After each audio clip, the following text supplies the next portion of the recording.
Bonjour. Un de mes élèves avait un problème au niveau du parentage en utilisant le Human IK dans son rig. Alors je vais ouvrir sa scène. Alors Christopher, ça va être la scène 47, celle qui n'a pas d'animation sur le bras gauche.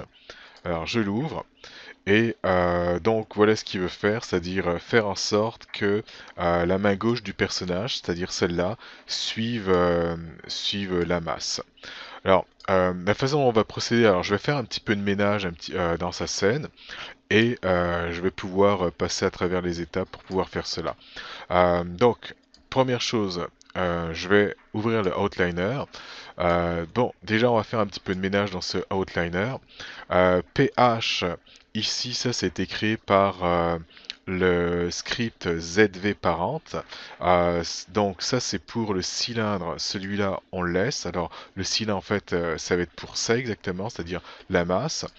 Par contre ça, si je l'ouvre, il n'y a rien dedans, c'est-à-dire je vois des groupes, alors donc à coup sûr je vais l'effacer, donc j'ai pas besoin de ça. Alors ici j'ai deux nodes qui ressemblent à des groupes qui se nomment PC Cylinder et quand j'ouvre je peux voir Transform. Donc ça ce sont des nodes d'historique. Je vais les effacer, j'en ai pas besoin. Alors ça va être le ménage que je vais faire. Ensuite, euh, alors ce qu'il a fait, on a un tube qui est quelque part ici. Alors si, comment je vais être capable de le sélectionner? Ok, voilà. Donc là, j'ai sélectionné ce tube-là. Et ce tube-là, en ce moment, il est parenté à la masse. Alors on va utiliser ce tube-là et l'animation de ce tube pour pouvoir, en quelque sorte, contrôler la main du personnage qui utilise le Human IK avec ce tube. Alors ce tube, je vais aller le chercher. Alors je sais qu'il est placé là en ce moment, il est parenté à la masse. Le voilà. Donc il s'appelle PC Cylinder 8. Alors je vais le renommer, ça va peut-être m'aider le fait que ce soit renommé. Alors tube, c'est fait. Et je vais le déparenter de tout ça. Alors là je suis au frame 0. En le déparentant, on peut voir qu'il a été placé tout en bas. Alors pour que ce soit un petit peu plus facile pour moi, ce que je vais faire, c'est que je vais le déplacer et le mettre proche de ce que euh, de la masse. Donc là, on peut voir le tube, il est là, et ça va être toutes les notes de la masse. Une autre chose que je vais faire, niveau outliner, pour que ce soit clean, euh, je vais mettre toutes les valeurs à zéro. Enfin, ce que je veux dire par là, c'est que je vais faire un freeze transformation. Pour ça, je vais aller sous Modify, Freeze Transformation. Alors, les options par défaut, et là, tout est à zéro. Alors, je vais partir de ça. Alors, la première chose que j'aimerais avoir, c'est l'animation, on va dire, sur le tube. Alors, ce que je pourrais faire pour ça, c'est ça va être un parent constraint de la masse sur le tube. Je prends la masse, je prends le tube et je vais aller sous mes contraintes, constraint parent, encore les options par défaut et là je fais mon parent. Alors là on peut essayer. On va voir que le tube suit la masse, ça c'est ce qu'on voulait. Alors ce que j'aurais peut-être dû faire avant, c'est vous montrer qu'en déparentant ça suivait plus. Alors je vais le faire rapidement. Donc là mon tube en ce moment il n'a plus aucune contrainte. Et là ce que je veux vous montrer c'est que la masse se déplace sans le tube. Alors là je me remets au frame 0 et là je vais le refaire. Donc je prends ma masse ainsi que le tube et constraint, parent constraint. Donc là c'est fait. Alors maintenant que c'est parenté, je vais copier l'animation de la masse sur le tube. Alors ce que je veux dire par là, là on peut voir que le tube y suit. Et ce que j'aimerais c'est que ce soit indépendant, c'est-à-dire de la contrainte. Alors pour ça, tout ce que j'ai à faire, c'est sélectionner mon tube, et aller sous Edit, Keys, ensuite Bake Simulation. Alors les options, je vais faire un reset et en gros par rapport à son animation qui est animée de 0 jusqu'à 85, je vais utiliser le time slider. Donc il va faire des clés à toutes les frames et sur tous les canaux, c'est-à-dire du channel box, c'est-à-dire sur tout ce qu'on voit ici, y compris le scale. Donc je fais mon bake. Alors là c'est en train de se faire, je vais fermer la fenêtre Bake. Alors là, on peut voir le tube est sélectionné. Il y a des clés d'animation. Alors là, niveau fonctionnement, ça fonctionne toujours comme avant. Et la différence maintenant, c'est que ma contrainte, elle sert plus à rien. Alors je l'efface, elle est effacée. On peut voir qu'on a toujours les clés d'animation sur le tube et que le tube suit euh, le manche de la masse ou du marteau, comme vous voulez. Maintenant que ça c'est fait, bah, tout ce que j'ai à faire, c'est dire au tube de contrôler la main de mon personnage. Alors pour ça, je sélectionne le tube en premier, ensuite la main ici qui est enfin du Human IK, et là je vais faire Constraint et Imparent. Donc là c'est fait. Alors on va faire un test vite fait. Alors je vous dis ça va pas fonctionner, vous allez voir pourquoi. Donc là on peut voir que déjà la main elle suit pas du tout. Alors je vais retourner dans le Human IK. Alors ça je pense que j'en ai plus vraiment besoin. Alors la chose qu'on va constater c'est que pour commencer on a le bras ici, et là, lorsqu'on a ces deux sliders qui sont du côté gauche, c'est comme si on travaillait, on utilisait le bras en FK. Alors, je vais les pousser vers la droite, et en les mettant à droite, bah là, on est plus en IK, et là, déjà, on va commencer à voir une différence. Donc, là, on peut voir que la main, elle suit le personnage. Alors, une autre chose qu'on va modifier, on peut voir ici que la main, elle se décolle, elle glisse un petit peu. Alors pour corriger ça, bah, je vais vous montrer l'utilité justement du IK Pool, mais en même temps, ça sera pas la meilleure solution pour ça. En fait, c'est vraiment l'animation, on va dire, du personnage qui est à revoir pour certaines raisons, c'est-à-dire, enfin, en tout cas pour cette raison, par rapport à la pose et le fait que le bras soit tendu. Alors, je vais vous montrer ce que nous fait le IK Pool. Donc, ce qu'on peut voir, c'est que le bras est tendu. Ok? Et donc, du coup, le personnage, quand il se redresse, là en ce moment, donc on peut le voir se redresser, mais vu que le bras est tendu, c'est normal que ça se décolle finalement du manche. En fait, c'est le principe du Human IK. Alors, ça le fait pas pour l'autre bras parce que l'autre bras, on peut voir qu'il est plié, et se redresse, et l'autre bras se déplie. Mais lui, bah, vu qu'on atteint le maximum, on peut voir que le bras est tendu et là il commence à se décoller. Alors pour remédier à ça, c'est là que le IK Pull il peut être intéressant.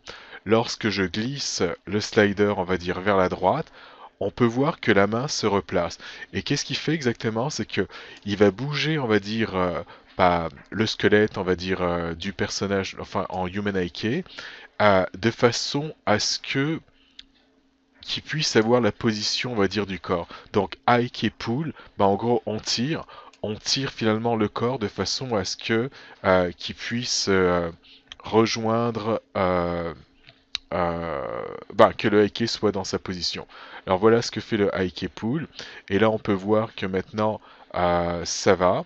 Alors, il va y avoir un autre problème dû au hike pull qu'on va voir dans pas très longtemps. Voilà. Alors, l'autre problème, c'est celui-là. On peut voir que la masse, elle ne suit plus le tube. Et la raison, bon, le tube, il a sa propre animation, comme on peut le voir. Et le fait d'utiliser le hike pull, bah, qu'est-ce qu'il a fait? Il a redressé, on va dire, le personnage, c'est-à-dire il a tourné un petit peu son buste, et en tournant son buste, bah, l'autre bras il est comme en FK, et c'est ça qui fait que la masse finalement, elle a plus du tout la même trajectoire. Alors, l'idéal, c'est que en termes d'animation, que ce soit, on va dire, que les poses soient corrigées. Donc du coup, ce que je vais faire, c'est que je vais remettre mon IK Pool à 0. Au moins, vous avez vu quelle était son utilité. Et dans le cas de son personnage, bah, ce que je dirais, c'est avoir des poses de façon à ce que le bras soit pas aussi tendu. Alors pour ça, je vais faire ça assez rapidement. Alors là, je me mets à la première pose qui est au frame 0 ici.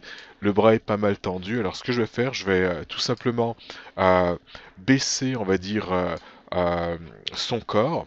Alors juste pour montrer, on va dire, l'effet que ça va donner. Là, ça va pas être une question. En fait, là, je vais pas animer. C'est plus pour démontrer niveau technique comment ça fonctionne.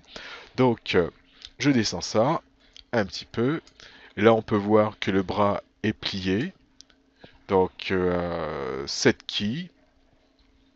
Là, c'est fait. Ensuite, je passe à sa pose suivante. Alors là, je pense que c'est quand ça commence à lever, si je ne me trompe pas. Encore la main est tendue et on peut voir qu'elle se décolle de la masse. Alors, encore là, je vais baisser un petit peu. Et là, donc, si je fais ça, ok, comme ça, 7 keys. Ensuite, je vais voir la prochaine clé, qu'est-ce que ça donne. Donc on a ça, et là c'est un petit peu tendu. Alors si je fais ça, 7 keys, et là la prochaine clé, ok. Alors je vais regarder qu'est-ce que ça donne en termes de résultats. Donc on a ça, et ce qu'on veut bah, dans un premier temps c'est que la main suive la masse. Donc apparemment, si je regarde, il y a quand même un petit glitch ici, mais bon, on va pouvoir voir ça après. Donc on peut voir que ça suit. Et aussi, si on regarde au début, ici, on peut voir que la main reste en place, etc. Alors là, il y a des petites choses à corriger, donc ça va être au niveau de l'animation qu'on va être capable de corriger tout ça. Il y a aussi sa main droite, quelque chose que j'avais pas remarqué par rapport à sa main droite. Alors, je vais prendre la main droite et là où le tube, on va dire, il est plus en place, bah, euh, ça correspond à la main droite. Et la main droite, on peut voir qu'en ce moment qu'elle est en AFK. Alors que si je déplace tout ça pour le mettre en IK, donc le T pour translation et R pour rotation, on peut voir que c'est de nouveau, on va dire, la bonne façon.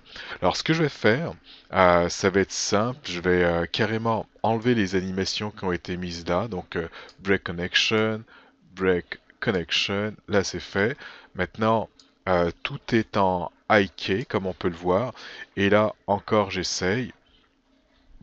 Donc là, on regarde ça. Jusqu'à présent, ça a l'air d'aller. Ça. Alors ça, on avait vu, bah, on sait un petit peu comment le résoudre. Soit on utilise le IK pool pour la main gauche. Donc je prends ça. Et en le mettant à 1, donc ça tire tout le corps. Et du fait que l'autre bras aussi, c'est-à-dire le bras droit, il est mis cette fois-ci en high ben on peut voir que quand elle va bouger son corps, sa main droite ne va pas s'éloigner. En fait, du coup, la masse ne va pas s'éloigner. Donc, le high pull maintenant, il est mis à 1. Et là, on va essayer l'ensemble. Alors, je fais ça. Alors, ça, c'est la première chose à valider. Donc, dans ces premiers frames, on peut voir qu'il n'y a pas de problème. C'est-à-dire, enfin ce que je veux dire par là, c'est que la main, elle ne bouge pas. Ensuite, là je vais m'éloigner un petit peu pour qu'on puisse voir. Donc là ça va. Là ça va. Alors peut-être me rapprocher. Ça va jusqu'à présent. Ah, il y a ça a décollé ici, donc on pourrait y aller ajuster au niveau de l'animation et voir qu'est-ce qui cause cela. Alors c'est sûr qu'avec la pause, on pourrait éviter ce genre de choses-là. Et alors je sais pas si c'est lui qui a animé, on va dire, comme ça, mais bon, de ce que je peux voir, c'est qu'ici ça a bien été fait, c'est-à-dire euh, lorsqu'on lève le bras, bah, la clavicule aussi doit monter. Donc du coup, si jamais on levait cette partie-là et le bras, bon bah quand on le replaçait, bah ça devrait aider. Donc ça va être ça les conseils pour pouvoir corriger ton problème, Christopher.